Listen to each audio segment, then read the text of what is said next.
Oxford Bookworms, Stage 1. Goodbye, Mr. Hollywood, by John Escott.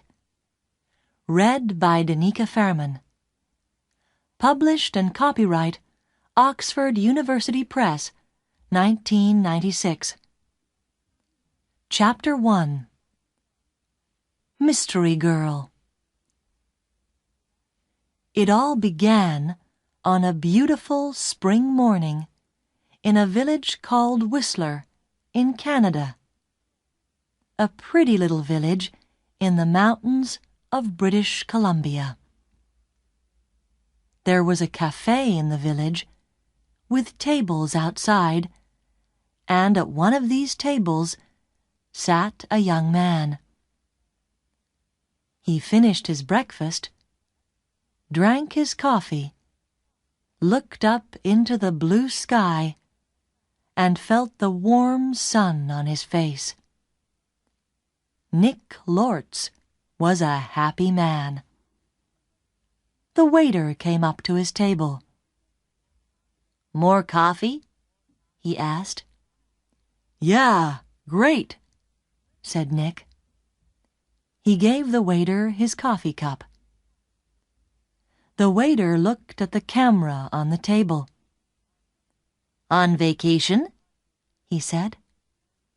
"Where are you from?" "San Francisco," Nick said. He laughed. "But I'm not on vacation. I'm working. I'm a travel writer, and I'm doing a book on mountains in North America. I've got some great pictures of your mountain."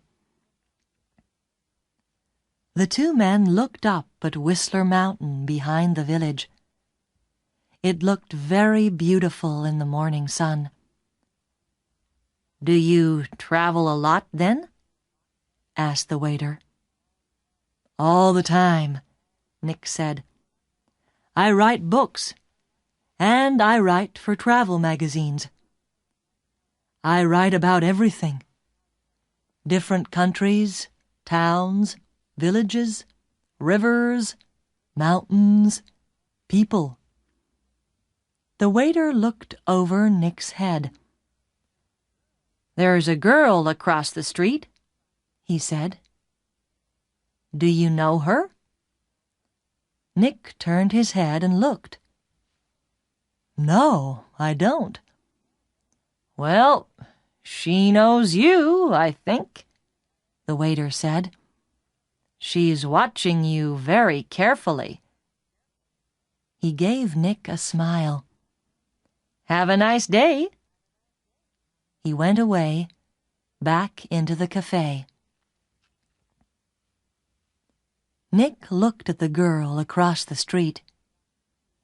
She was about 25, and she was very pretty. "She is watching me," Nick thought. Then the girl turned and looked in one of the shop windows. After a second or two, she looked back at Nick again. Nick watched her. "She looks worried," he thought. "What's she doing? Is she waiting for somebody?" Suddenly, the girl smiled. Then she walked across the street, came up to Nick's table, and sat down. She put her bag down on the table. The bag was half open. "Hi, I'm Jan," she said. "Do you remember me? We met at a party in Toronto." "Hi, Jan," said Nick. He smiled. "I'm Nick, but we didn't meet at a party in Toronto. I don't go to parties very often, and never in Toronto." "Oh," the girl said, but she didn't get up or move away. "Have some coffee," said Nick. The story about the party in Toronto wasn't true. but it was a beautiful morning, and she was a pretty girl. Maybe it was a party in Montreal or New York. The girl laughed. Okay, maybe it was. And yes, I'd love some coffee. When she had her coffee, Nick asked, "What are you doing in Whistler? Or do you live here?" "Oh, no," she said. "I'm just traveling through. And what are you doing here?" "I'm a travel writer," Nick said, "and I'm writing a book about famous mountains."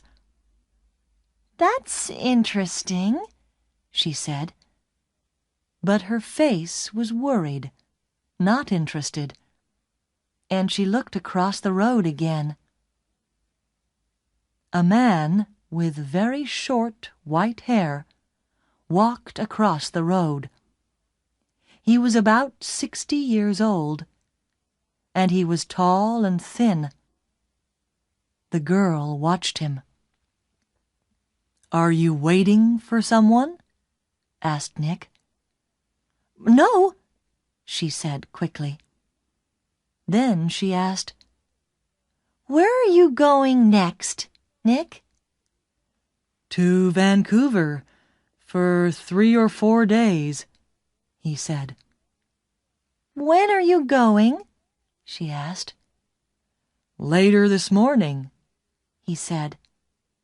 There was a letter in the top of the girl's half-open bag.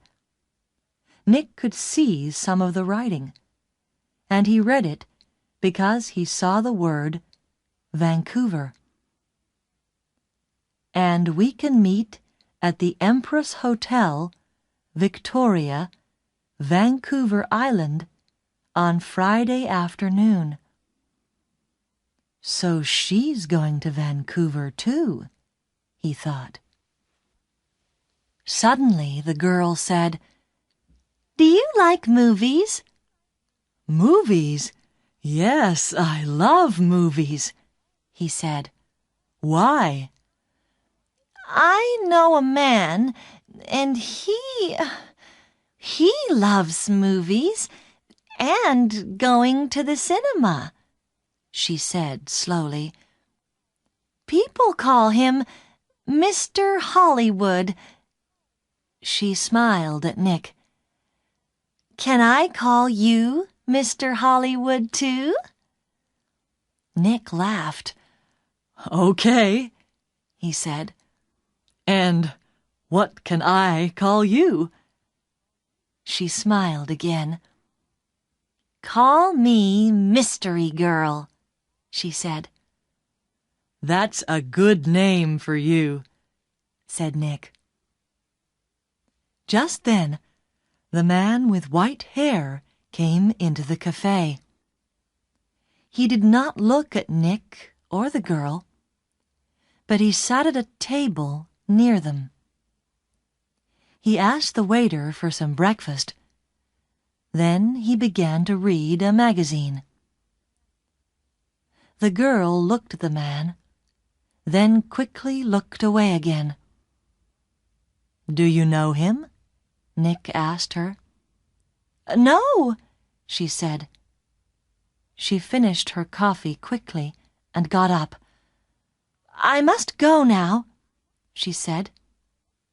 Nick stood up too.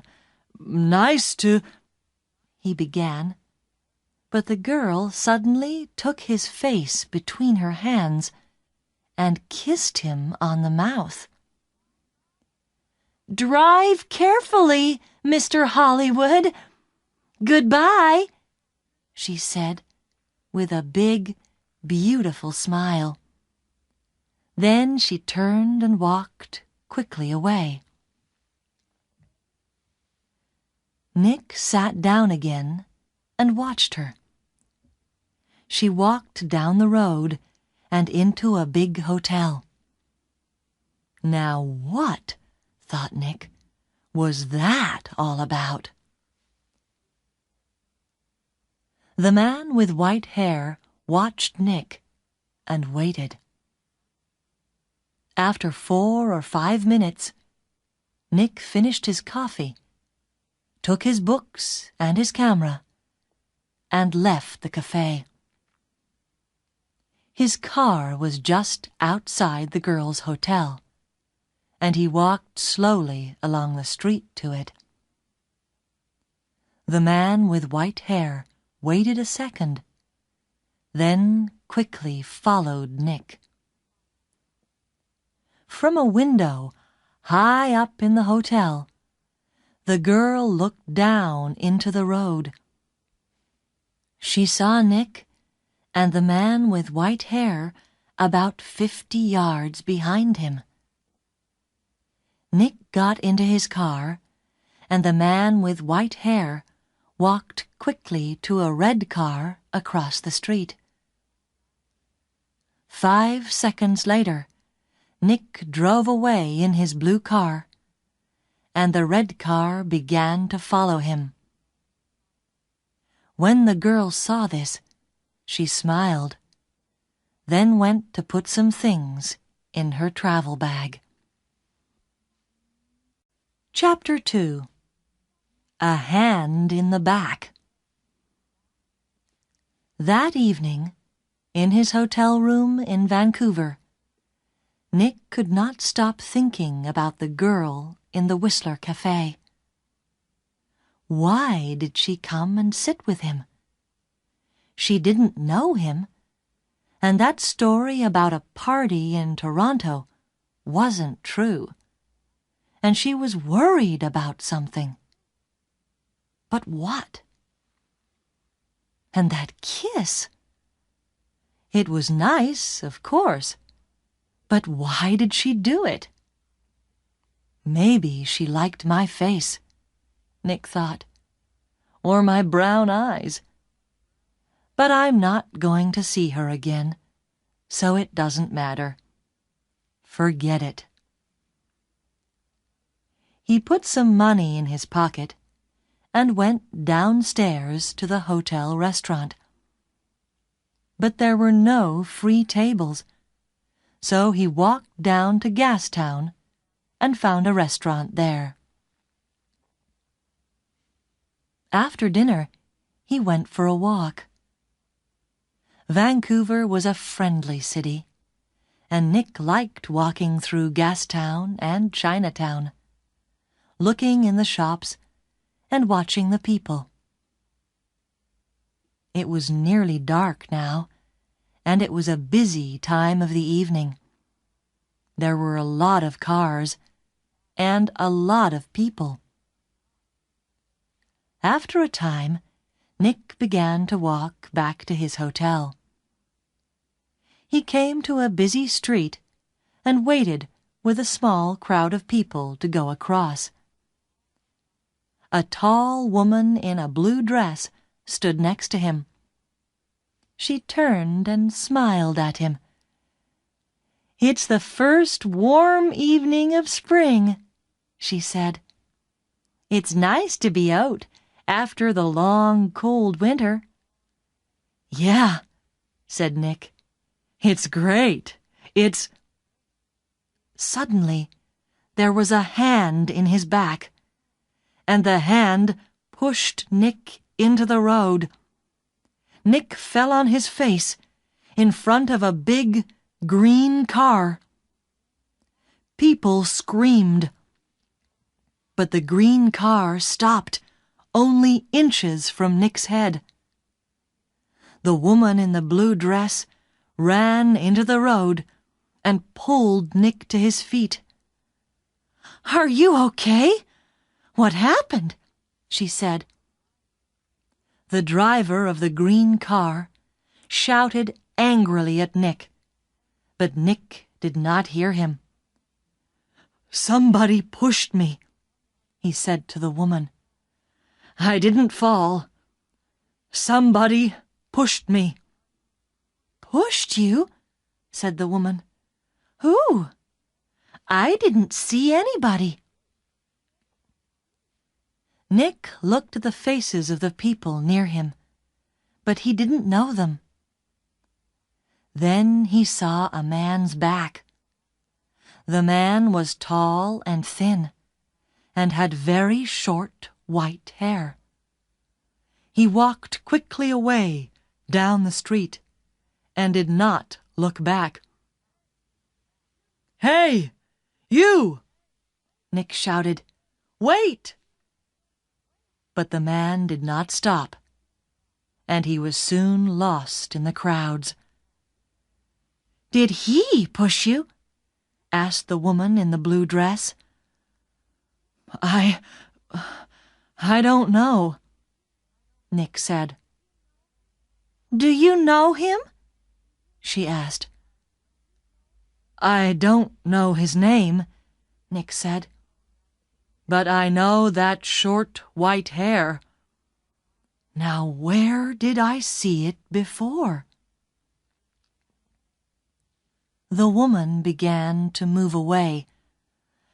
"I must get home," she said. "Are you okay now?" "Yeah, I'm okay," Nick said.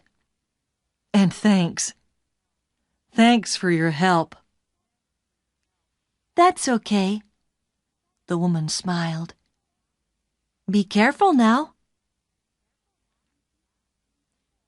Back in his hotel, Nick sat on his bed and thought. It was an accident.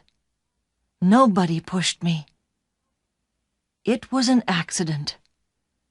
Nobody wants to kill me, and there are hundreds of men in Vancouver with white hair.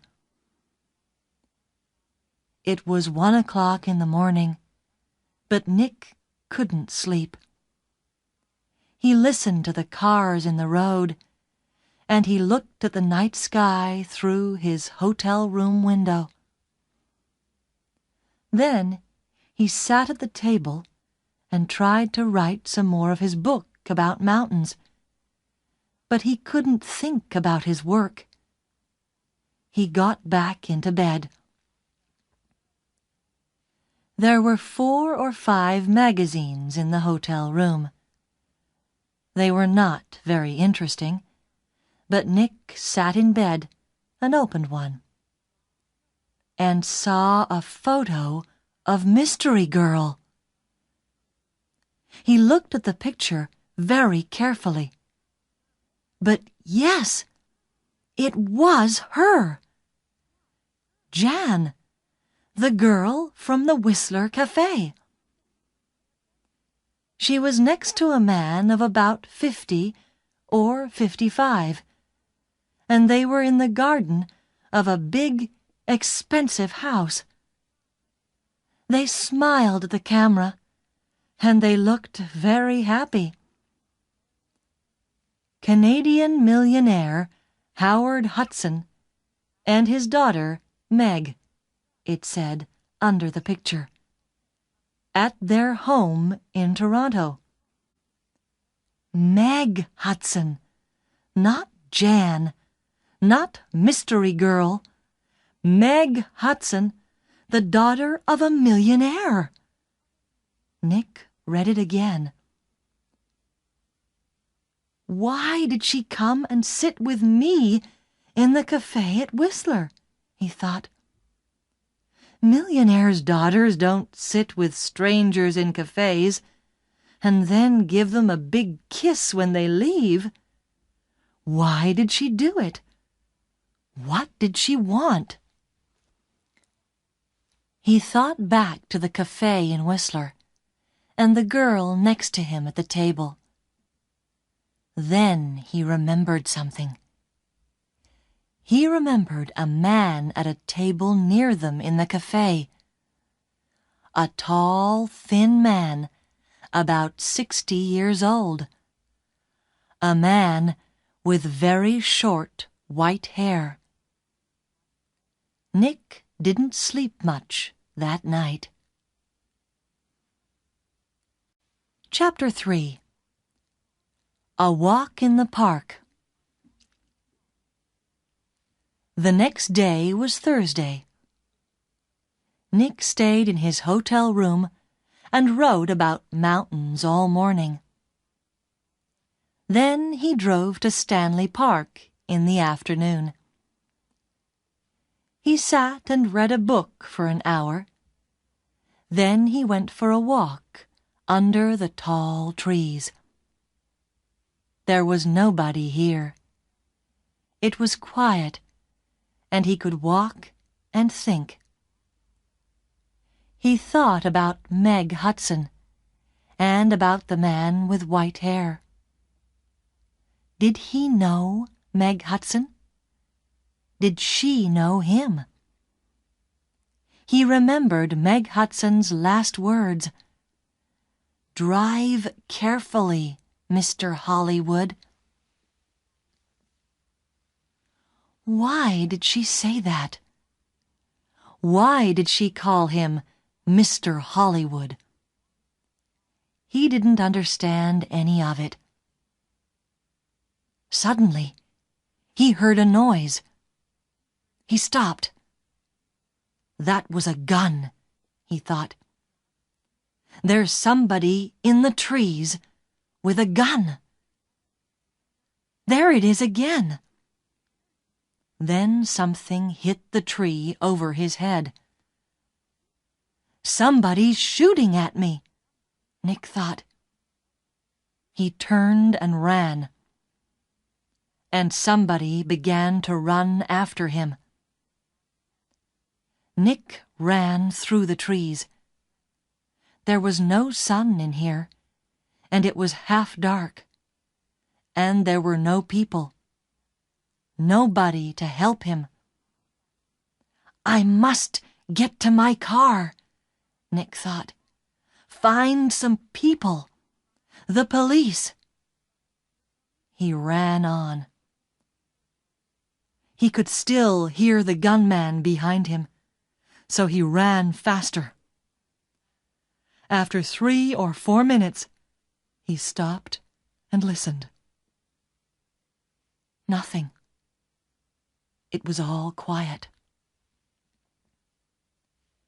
Nick was afraid. What's happening? He thought. Why is somebody shooting at me? First a hand pushes me in front of a car, and now somebody's shooting at me. He waited another second or two, then walked quickly back to his car. He was very careful. He looked and listened all the time. But nobody came out of the trees, and nobody shot at him. Then he saw people. Women with young children, some boys with a football, 2 men with a dog. He began to feel better. Nobody can shoot me now, he thought. Not with all these people here. 10 minutes later, he was back at his car. There was a letter on the window. Nick read it. It said, "I'm going to kill you, Mr. Hollywood." Nick drove to the nearest police station. He waited for half an hour. Then a tired young policeman took him into a small room. Nick told his story, and the policeman wrote it all down. "So, what are you going to do?" asked Nick. "Nothing," said the policeman. "Nothing?" said Nick. "But somebody shot at me and—" "Mr. Lortz," the policeman said tiredly, "how many people are there in this town with guns?" "I don't know," said Nick.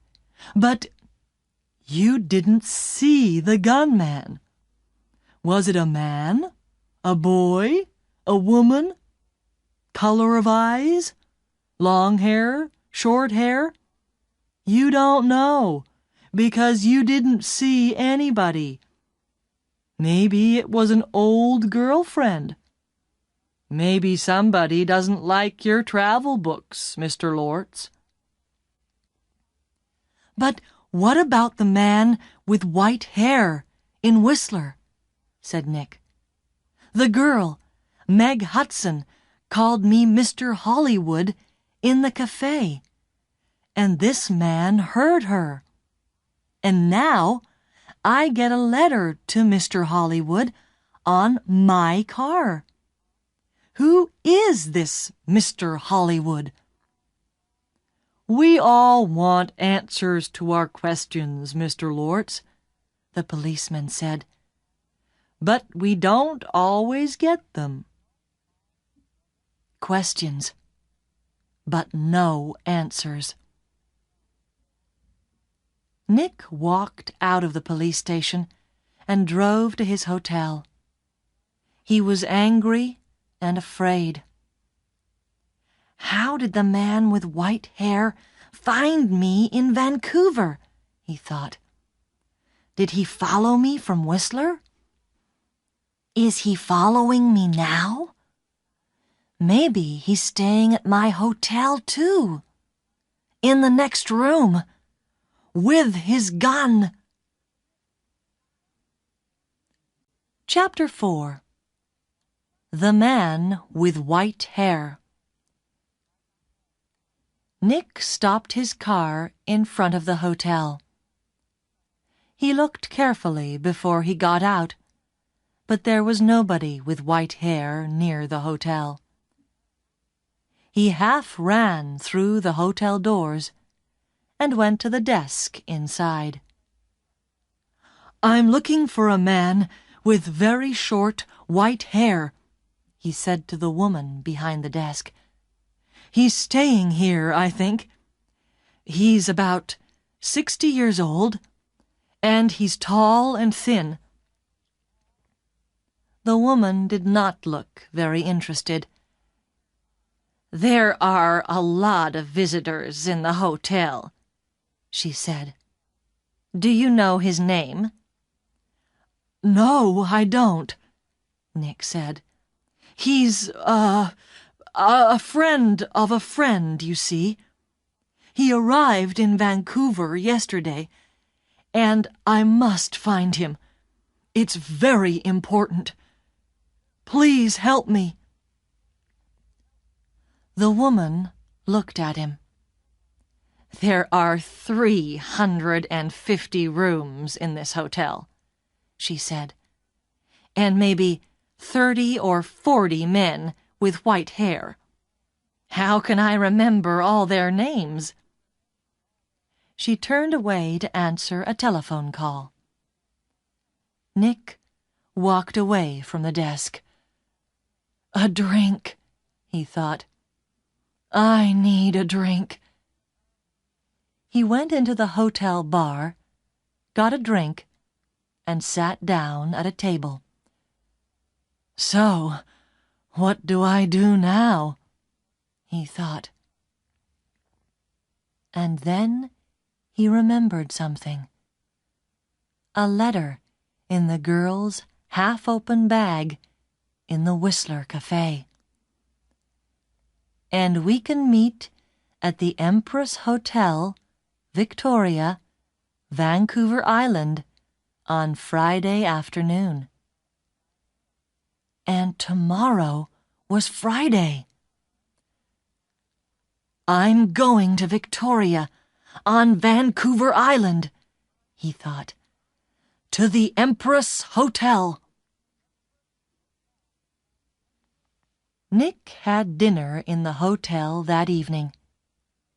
He finished eating and got up from his table and saw the man with white hair. Nick moved quickly. The man was at the hotel desk. Nick could see the white head above the other heads near the desk. "Excuse me," said Nick. he pushed past the people in the hotel restaurant. A small boy ran in front of him, and Nick ran into him. The boy and Nick fell down on the floor. The boy began to cry. "Hey!" said a woman behind Nick. "I'm very sorry," said Nick. He got up and helped the boy to his feet. "Are you okay?" he asked the boy. "Be more careful next time," said the woman. Nick moved away quickly, but when he looked back at the hotel desk, he couldn't see the man with white hair. He pushed through the crowd of people. "That man!" he shouted at the woman behind the desk. "That man with short white hair! Where did he go?" The woman looked at Nick. "Mr. Vickers," she said. "I don't know." "Vickers? Is that his name?" said Nick. "What's his room number?" "I'm sorry, I can't tell you that," the woman said. "But I need to," began Nick. The woman turned away to answer the telephone. After a second or two, Nick went upstairs to his room. "Vickers," he thought. "Does Meg Hudson know Mr. Vickers? I need some answers, and I need them quickly." Chapter 5. Vancouver Island. Tawasin was about 23 miles south of Vancouver. Nick drove there in his car the next morning for the 1 o'clock ferry to Vancouver Island. Every 5 minutes, he looked behind him. The road was busy. Black cars, white cars, red cars, green cars. Maybe Vickers was in one of them. At Tawasin, Nick drove his car onto the ferry. There were a lot of cars and crowds of people. Nick got out of his car and walked up and down the ship. He looked for a man with white hair, but he didn't see one. Soon the ferry began to move, and Nick felt better. He found the ferry restaurant and got something to eat. More people came in. Nick looked at the faces of all the older men. Some had hats on, so he looked for somebody tall and thin, but there was nobody. Maybe he's not on the ferry, Nick thought. Maybe he's back in Vancouver.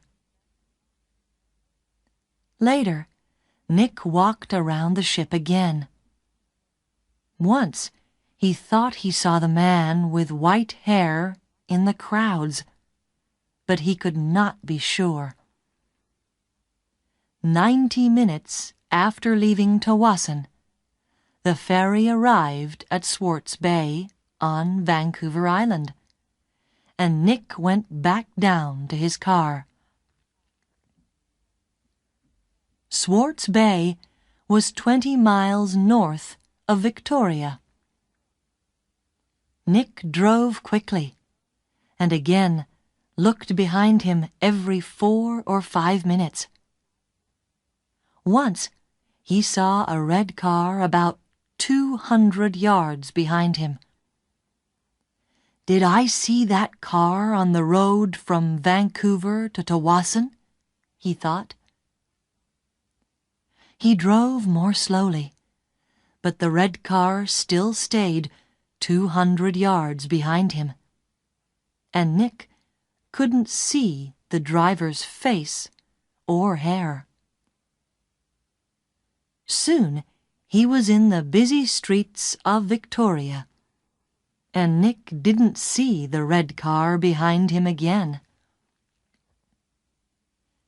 Victoria was a city of gardens and beautiful old buildings. Nick liked Victoria very much, but today he wasn't interested in gardens or buildings. He found the Empress Hotel, went inside, and walked across to the desk. "Can I help you?" a young man asked Nick. "I'm meeting a friend here this afternoon," said Nick. "Miss Hudson." "Hudson," said the young man. "Wait a minute." He went away and came back.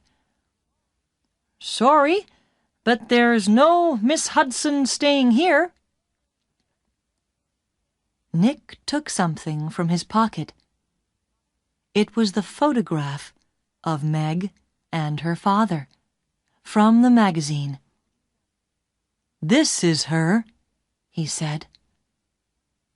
The young man looked at the picture. "Oh, right! You mean Howard Hudson's daughter," he said. "She's not staying here, but I saw her 10 or 15 minutes ago. She was with somebody, a man. He asked me about the tea room." "The tea room," said Nick. "Where's that?" The man with short white hair was tired. He couldn't sleep, and he couldn't eat. He thought about only one thing all the time. He drove and he watched, and he waited and he followed. When he drove into Victoria, the streets were busy, and suddenly he lost the blue car in front of him. Angrily, he drove around the city, past all the big hotels.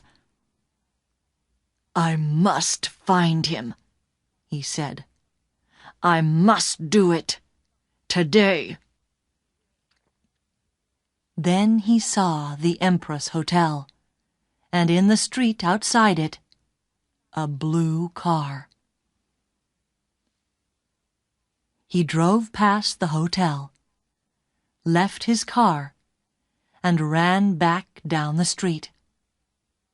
He went across the road and walked past the downstairs windows. There was a big room with tables and chairs and a lot of people. He looked carefully at all the faces. "There she is," he said suddenly. There were 2 men with the girl. He couldn't see their faces, only the backs of their heads, but one of the men was in a green shirt. "Mr. Hollywood," the man said, and smiled. "Goodbye, Mr. Hollywood." People in the street turned to look at him, but the man did not see them. He walked up to the doors of the hotel and put a hand into his pocket. Inside, the gun was cold and hard. Chapter 6. A Tea Party. Nick looked through the doors of the tea room in the Empress Hotel. Meg Hudson sat at a table with a man. The man was about 30, or maybe a year or 2 younger. He was tall and brown from the sun. He wore a white shirt, white trousers, and white shoes. He said something to Meg, and she laughed. She looked very happy. A waiter came up to Nick. "Can I get you some tea?" he asked. "No, thanks," said Nick. "I'm with the two people over there." And he walked across to Meg's table. "Hello, mystery girl," said Nick. "Remember me? We met at Whistler. Your name was Jan then, but maybe today it's Meg Hudson." Meg Hudson looked up at him. "Oh!" she said, and her face went red. "Who is this, Meg?" asked the man. "This is Nick," said Meg. "He's a writer. Nick, this is Craig Winters." "Sometimes called Mr. Hollywood," said Nick. "Maybe. But how did you know that?" asked Craig Winters. "I guessed," said Nick, "and I think I'm beginning to understand. Can I ask you a question, Mr. Winters? Does somebody want to kill you?" Craig Winters' face went white. "Kill me? What are you talking about?" asked Meg. "Before I tell you, answer this question, please," said Nick. "You called me Mr. Hollywood in Whistler, and you wanted the man at the next table, the man with white hair, to hear you. Is that right?" Meg Hudson did not answer at first. Then she said quietly, "Yes." "Why?" asked Nick. "I wanted him to follow you, and not me." "Why?" Nick asked again. "I think he's a detective," said Meg. "And I think he's working for my father. I saw him soon after I left Toronto. He followed me." Meg put her hand on Craig Winters' arm. "My father doesn't like Craig. A month ago, he told me not to see Craig again. I'm not happy, and he knows that. I think he guessed that I'm meeting Craig. And now he wants to find Craig and stop him seeing me." "Stop him," said Nick. "Or kill him." "No," Meg Hudson said. "Daddy doesn't—" "The man with white hair pushed me in front of a car in Vancouver," Nick told her. "And he shot at me in Stanley Park." "What?" said Meg. Tell me about this man with white hair," Winters said suddenly. Nick looked at him. "He's about 60, and he's tall and thin," he said. "Do you know his name?" asked Winters. "Vickers," said Nick. Craig Winters suddenly looked ill. Did he follow you to Victoria? Did he follow you here?" "I don't know," said Nick. He watched Winters. "You're afraid of him. Why? Why does this man Vickers want to kill you, Winters?" Before Craig Winters could answer, Meg's face went white. "Oh, no!" she said. Look! Look over there! By the door! Nick and Craig Winters turned to look. At the door of the tea room stood the man with white hair. He looked up and down the room, and then he saw them and began to walk across to their table. His hand was in his pocket. For a second or two, the three people at the table did not move.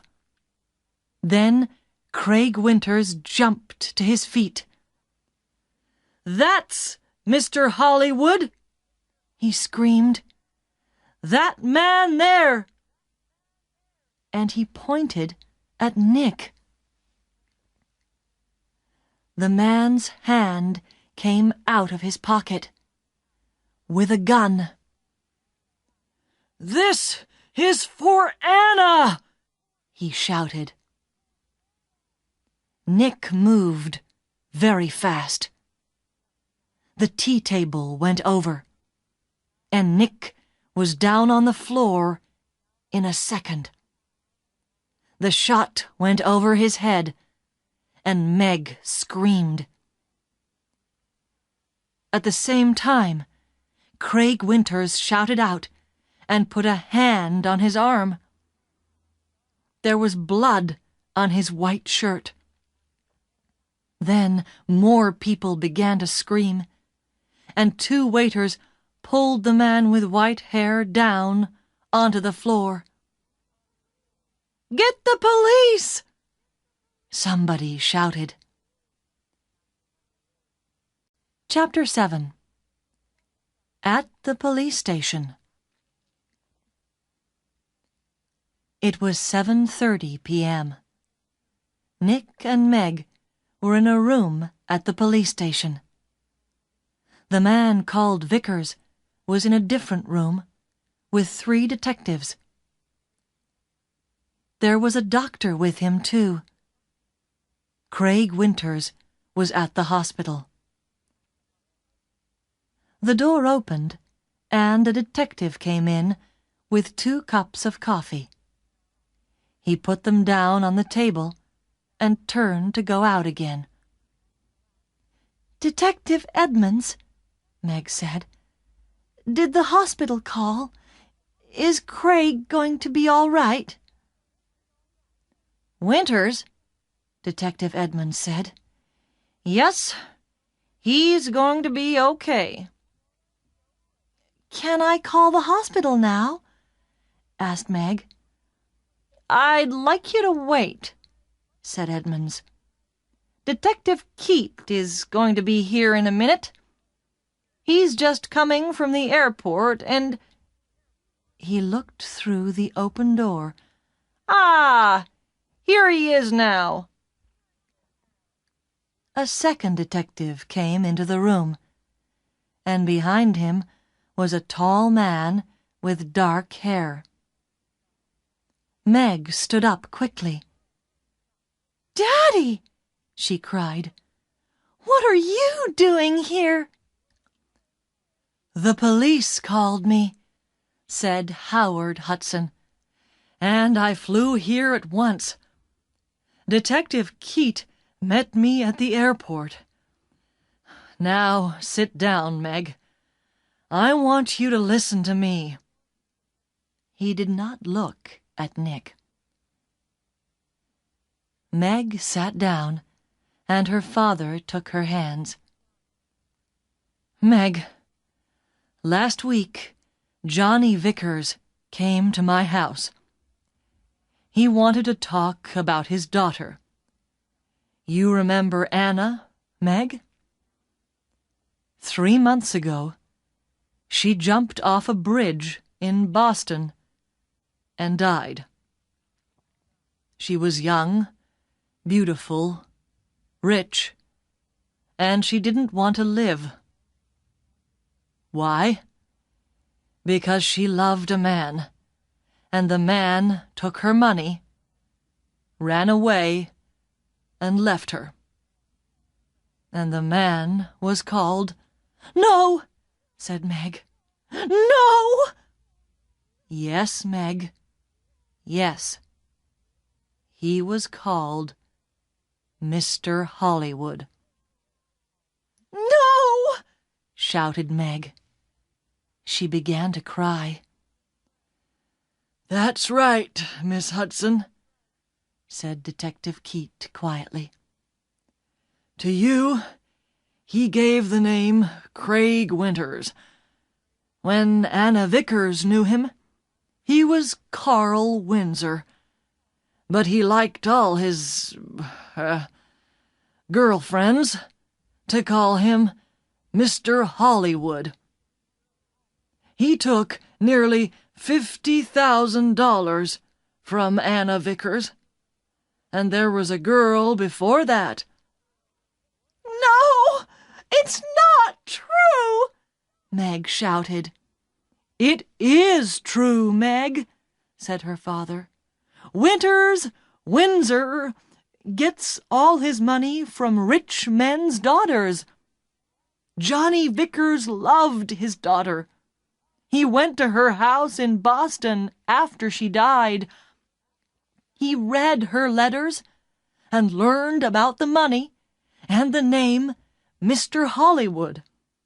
And when he came to my house, I told him about you, Meg. I said, my daughter's got a new boyfriend, and she calls him Mr. Hollywood. I don't like him, but I can't stop her. She's going away to meet him next week, I think. What can I do? Johnny put his hand on my arm, and he said, Don't be afraid for your daughter.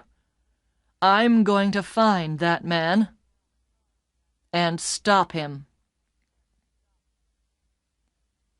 Meg said nothing. Her face was very white. For a minute or two, nobody spoke. Then Detective Edmonds said, Vickers told us all about it, Miss Hudson. He followed you to Whistler and saw you with... Nick began to understand. With me, in the cafe, and Meg called me Mr. Hollywood. Howard Hudson looked at Nick. You're the travel writer guy, right? Lortz.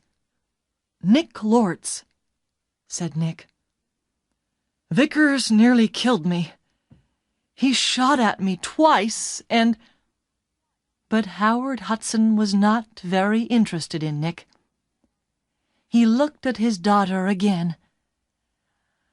How much money did you give him, Meg? He said.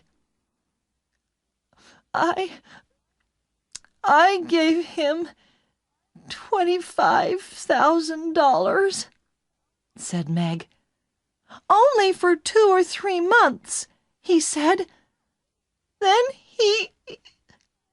She began to cry again. Well, you can say goodbye to that money, said Hudson angrily. What's going to happen to Vickers? Nick asked Detective Edmonds. Hospital, I think, said Edmonds. Okay, he shot at you, and about 50 people saw him. But he's not a well man. The doctors are going to put him away in a hospital. Howard Hudson stood up. Okay, Meg. I'm going to take you home. My plane is waiting at the airport. Meg followed her father to the door. Then she remembered Nick and turned. I'm sorry, she said. I got you into all this. I called you Mr. Hollywood. That was wrong. But I didn't know. It's okay, said Nick. You know everything now. and it's better to learn it now and not later. $50,000 later. Chapter 8. A Nice Smile. Nick took the evening ferry back to Vancouver. He was tired and hungry, so he went down to get some dinner in the ferry restaurant. The restaurant was busy, and there was only one free table. Nick sat down quickly and began to eat. "I must get back to work tomorrow," he thought, "and forget about millionaires' daughters and men with guns." "Excuse me," somebody said. "Can I sit with you?" Nick looked up. There was a pretty girl next to his table. He got up. It's okay," he said. "You can have this table. I don't want it." And he began to move away. "Please don't go," the girl said. "Stay and finish your dinner." She smiled at him. It was a nice smile. But Nick knew all about nice smiles. "I'm not hungry," he said, and he walked quickly out of the restaurant.